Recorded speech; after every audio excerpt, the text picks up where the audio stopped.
Welcome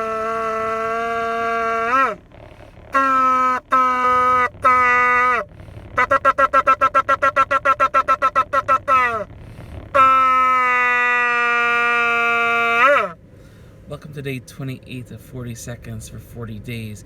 We're told that the shofar is linked to the ram that Avraham Avinu used to take as a sacrifice to God following the attempted Akedah of Yitzchak, the binding of Isaac.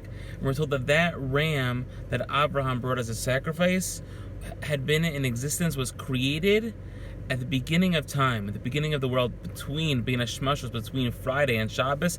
This ram was created. Why is it so important for us to recognize and to realize that the concept of the ram, and thereby also the concept of the shofar, was created at the beginning of time? Why is that a necessary fact for us to be able to realize? And I think the answer is because we need to understand what the sound of the shofar represents. The sound of the shofar represents crying, represents challenges, represents difficulties.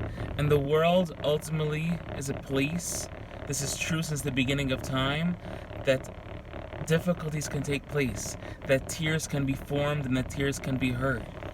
But there's also something else that the shofar is reminiscent of, and that is not just that there is a sound of crying, of a whimpering, of a do, but also of the sound of the tekiah, of the do.